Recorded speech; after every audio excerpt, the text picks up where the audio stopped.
السلام علیکم ورحمۃ اللہ وبرکاتہ۔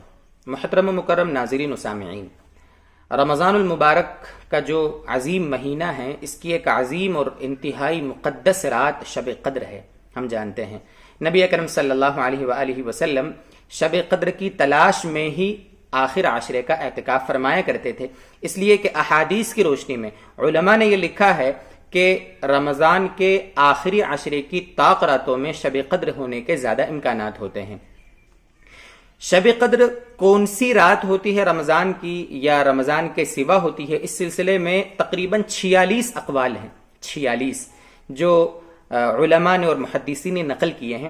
مجھے ان تفصیلات میں نہیں جانا ہے، مجھے صرف عرض یہ کرنا ہے کہ رمضان کے آخر عشرے کی طاق راتوں میں زیادہ امکانات ہے شب قدر کے، اس لیے شب قدر کو رمضان کے آخر عشرے کی طاق راتوں میں تلاش کرنا چاہیے۔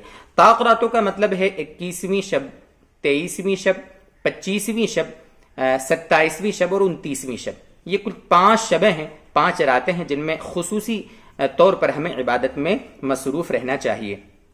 ویسے علماء نے صحابہ کے اقوال کی روشنی میں یہ بات کہی ہے کہ زیادہ غالب گمان یہ ہے کہ یہ جو شب قدر ہے وہ 27ویں شب کو ہوتی ہے، جو رمضان کی 27ویں شب آتی ہے۔ 27ویں شب کا مطلب ہوتا ہے 26 کا روزہ جب مکمل ہو جاوے، 27ویں شب شروع ہوتی ہے، اس کو کہتے ہیں 27ویں شب، یعنی دوسرے دن 27واں روزہ ہوتا ہے، وہ رات 27 شب کہلاتی ہے۔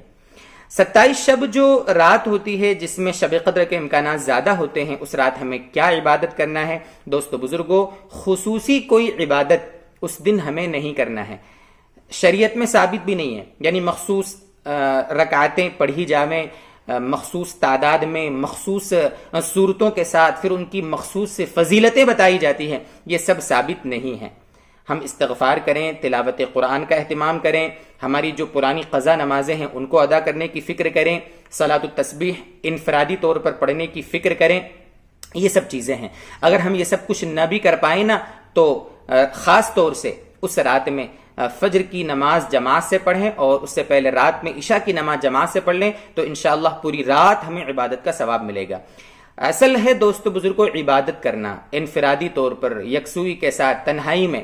اللہ تعالیٰ کی طرف سے ویسے بھی ابھی نظام یہ بنا ہے کہ مسجدوں میں اجتماع کرنے کی اور جمع ہونے کی پابندی ہے، تو بہت اچھی بات ہے ہم اپنے گھروں میں یکسوئی کے ساتھ اللہ کو منانے کی فکر کریں گے اور استغفار خوب کریں گے، اپنے گناہوں کی خوب معافی مانگیں گے اور پرانی نمازیں پڑھیں گے، صلاۃ التسبیح پڑھیں گے۔ جماعت کے ساتھ صلاۃ التسبیح نہیں پڑھنا، اس کا ہمیں دھیان رکھنا ہے۔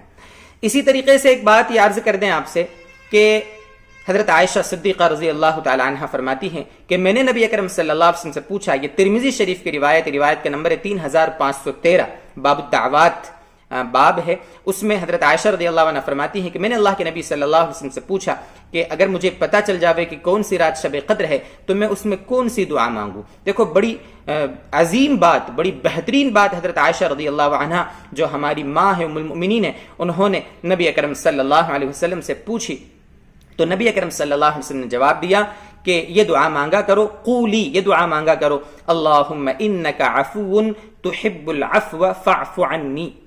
جب ہم کو خود نبی اکرم صلی اللہ علیہ وسلم سے یہ دعا کی ترغیب ملی ہے، اس لیے رمضان کی خاص طور سے طاق راتوں میں ہم اس دعا کو پڑھنے کا خصوصی اہتمام فرمائیں، بلا تعداد۔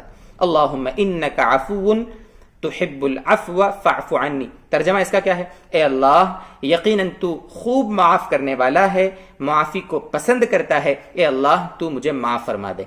اس میں یہ بڑی جامع دعا ہے۔ ہم بہت سارے گناہ کرتے ہیں، جانے انجانے میں، چھوٹے بڑے، تنہائی میں، سب کے سامنے بہت سارے گناہ ہوتے ہیں۔ دوستو بزرگو، یہ رات اللہ کو منانے کی ہے، یہ رات اللہ تبارک و تعالیٰ کو راضی کرنے کی ہے، یہ رات اپنے گناہوں کے سے اللہ تعالیٰ سے اپنے گناہوں کی معافی مانگنے کی ہے۔ اس لیے دوستو بزرگو، اس رات کو غنیمت جانیں، گناہوں میں اور دوسری چیزوں میں مصروف ہونے کے بجائے اپنے آپ کو اللہ کی عبادت میں لگائیں، دوسری ساری خرافات جو کچھ ہوتی ہیں ان سے اپنے آپ کو اس رات میں بچانے کا خاص اہتمام فرمائیں۔ اللہ تبارک و تعالی ہم سب کو اپنے رضا والے کاموں میں موت تک لگے رہنے کی توفیق عطا فرمائے۔ وآخر دعوانا ان الحمد للہ رب العالمین۔